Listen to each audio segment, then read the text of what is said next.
Before we get into the video, could everyone please subscribe to my Endless Diary Tales channel? Thank you so much. My husband refused to take me to the hospital when my water broke unless I agreed to his demands, so I turned to someone else for help. I'm a 30-year-old female and got married after getting pregnant. It's just been 6 months since our wedding, but my husband has changed so much since then that I don't even recognize him anymore. He used to be the sweetest person without any insecurities or doubts, but now it seems like he lives in a small bubble of his world and refuses to trust or see anything from other people's perspectives. I never knew him to be possessive or demanding, but it feels like that's all that is left of him now. Before I get into what happened on the day my water broke, I should provide some context. We live in a rental apartment, and recently this new guy moved next door to us. It was before our wedding. Growing up, my family always taught me to be kind to new neighbors. The whole neighborhood was like a big old family, and we used to offer casseroles and invite people over for dinner. Now, I know that living in the country and living near DC are two different things, and I've come to hold myself back from completely giving in to my roots. But then I saw that the guy next door rarely went out and probably worked from home. Our apartments didn't have the numbers on them or any nameplate, so the food he ordered sometimes got delivered to our door, and I had to ask the delivery guy to go over to the next one. I noticed that most of the things he ordered were coming from McDonald's, Dunkin', Chick-fil-A, and on occasion Taco Bell. It went on for 3 weeks, and I couldn't help myself but take over home-cooked food for him one night. Of course, my husband knew I was doing it, and he didn't express any concerns or hesitation over me giving the guy a home-cooked meal. He knew all too well that I love feeding people whenever I can get the chance, and this was just me being concerned and nothing more than that. The guy was pretty nice about the whole thing, and agreed instantly when I asked him a week later to join me and my husband. That's how we ended up developing a sort of friendship, and since then we greet each other in the hallway, and he sometimes invites my husband over for game nights and orders us food. But over time, my husband must have started having some problems with this guy because he started being rude for no reason and even took jesting too far. The guy got the hint that he isn't welcome anymore in our home, and since then he's been keeping his distance. I don't know what brought on the change in my husband's behavior, but when I talked to him about it, he refused to explain anything to me. In fact, he got all defensive and tried to project his insecurities onto me. He said that I'm taking too much of an interest in that neighbor, and this is unusual even for me. I felt insulted and quickly shut down whatever drama he was trying to create. If he can't trust me, there was no point in having that conversation, and I didn't want to spend my energy on the topic. But things weren't as simple because we still had little differences here and there. We'd be discussing the color of the nursery, and we'd have a conflict of opinions. The next thing you know, we start talking about how neither of us is accepting the other's choice. Then we bring up other habits of each other that put us on our wits, and things got really bad while we were discussing how we were going to manage the next 18 years. It wasn't even a serious conversation, just casual thoughts that wandered in our minds. My husband said that, of course, he'll always be there to keep an eye on our kids' activities, to which I replied it wouldn't be possible to be completely aware of what he or she does. I'll have to work, and other stuff might prevent me from giving 100% of my time to looking after the kid. That's when my husband said that I wouldn't have to work when he's making enough money, and he'd prefer his child to grow up in a family with a stay-at-home mom. He said that his mom stayed at home to look after him, and he's grateful for her mere presence. He wants our kids to have the same experience. That's how the argument started, and I said that I want to have a career and start working as soon as my kid turns 3 or 4. We've been arguing about it for almost a month without reaching any decision. In the middle of all this, my water broke a few days ago, and my husband used the opportunity to push his side of the argument. I was standing there having contractions and almost dying while he started making demands. He said that he wouldn't take me to the hospital unless we made a decision, and he wanted me to agree that I'll stay at home until our kid turns 18. It was mind-boggling to me that he was trying to blackmail me into agreeing to his terms. I didn't even have the energy to scream or fight with him. There was no way that I could drive myself to the hospital while having contractions, and my husband wouldn't give me my phone so I could book a cab. Ultimately, I chose the only option available to me, and went over to my neighbor and asked him for help. He was visibly confused about why my husband wasn't taking me but got over his shock fast enough to jump into action. He didn't ask me any questions, and when my husband tried to intervene, he threatened to call the cops. He didn't even know what the situation was but was ready to fight if required. My husband followed us in his car and was with me for the rest of the delivery, but the damage was done, and something in our marriage shifted. He was angry that I went to the guy I knew he had a problem with for help, while I was angry that he'd try and use a delicate situation to get me to agree to his ridiculous demands. We haven't been speaking, and the only time he looked at me was when he had to take our baby daughter from my hands. I was so drugged up and exhausted after giving birth that I can't control any decisions I make in this state. That's why I'm asking here if what I did was wrong in any way. The argument wasn't something unresolvable, and I'm pretty sure we could have found some common ground, but his actions have broken my trust completely. I feel like he will never have my back when I'm down, and I'm rethinking our marriage and our future together.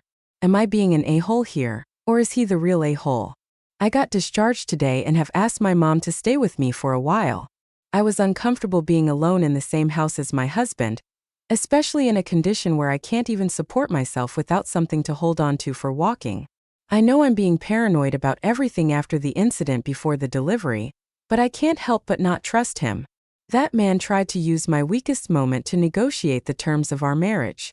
Now that the baby is born, I don't even want to imagine the lengths he would go to just to get me to abide by his wishes. I've also come to realize there is no talking things out this time since he's already crossed the limits of being reasonable. He's still angry and insecure about me asking for help from our neighbor, and if my mom wasn't staying with us, I know we'd already have fought a few times over it.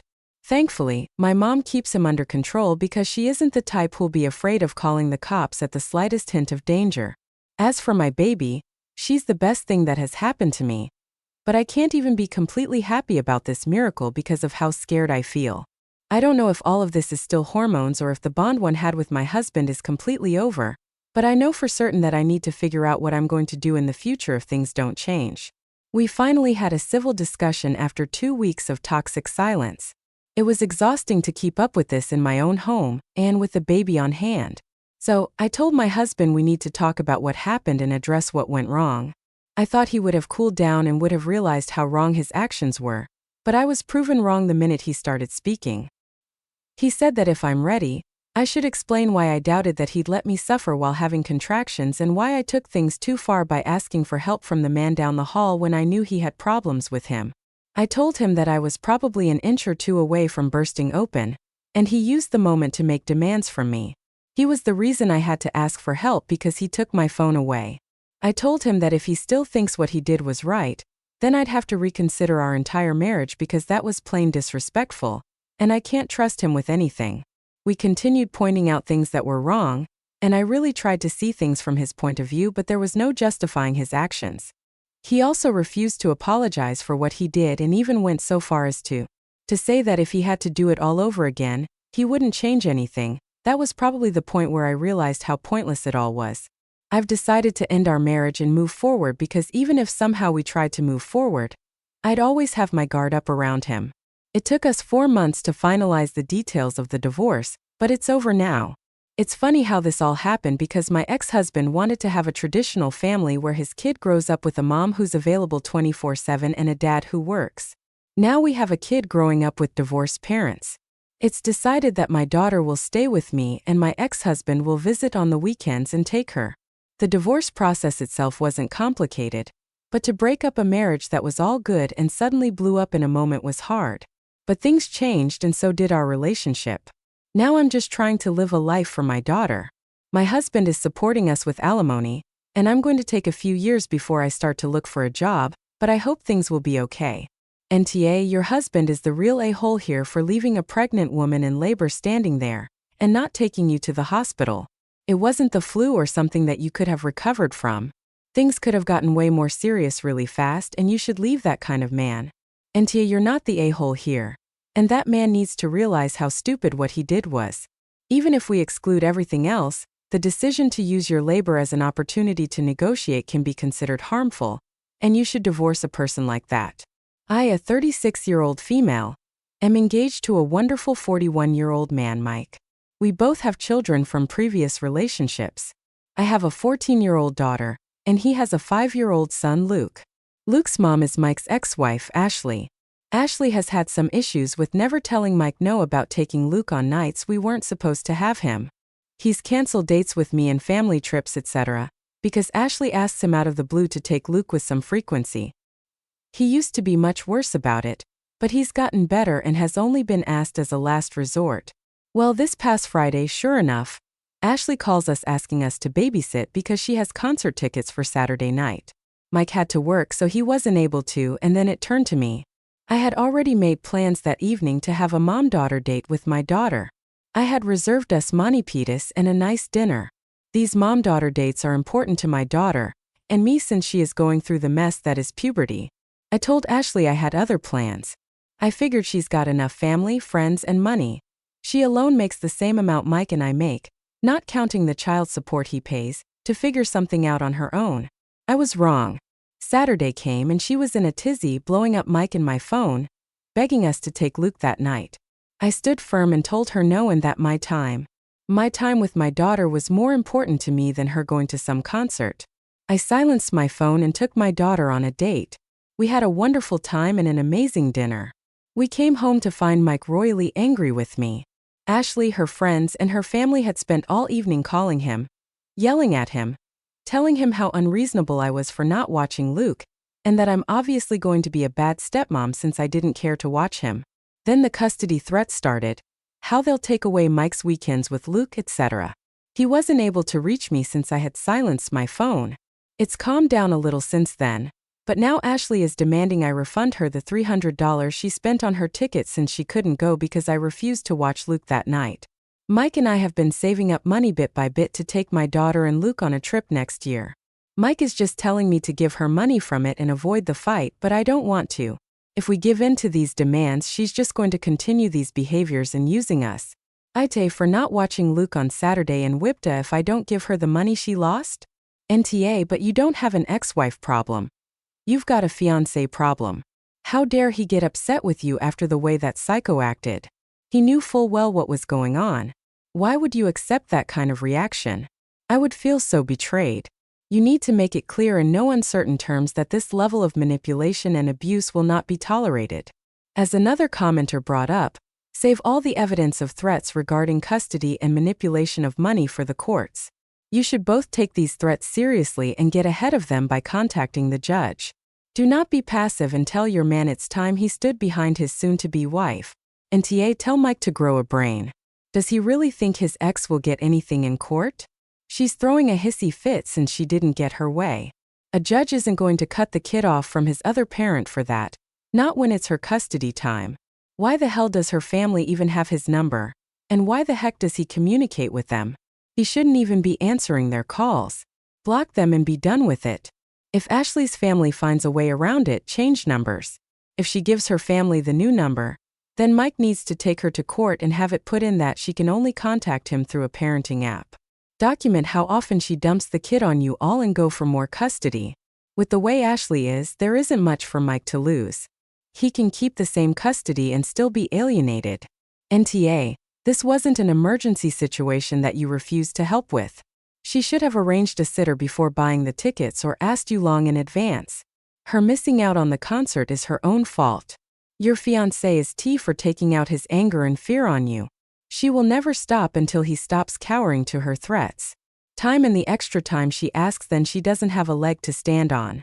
Even if she did actually follow through with her threat, I, a 25-year-old male, am a lifeguard in a public pool. I'm used to dealing with a lot of things like a 40-year-old man screaming at me because a man treated his wife for a wasp sting. There is no female lifeguard on my team this year, so I'm really used to those kinds of things. But not long ago in summer, at the end of the day while I was closing the pool at 8 p.m., I saw two little kids, a 5-year-old male and a 4-year-old female, left alone. They told me their dad left them in the pool, and that he was going to be back for them at the end of the day. In the public pool rules, there is one that says no minor under 14 years can be alone inside the enclosure without an adult. That's why we do not let them in without an adult, but we can't control these situations. I stayed with them after closing the pool for 20 minutes, and there was no sign of the father. I proceeded to call the police so they could take charge of them and I could get home. After not many minutes, the father came to the pool with an open beer can and just said, "Home to his kids."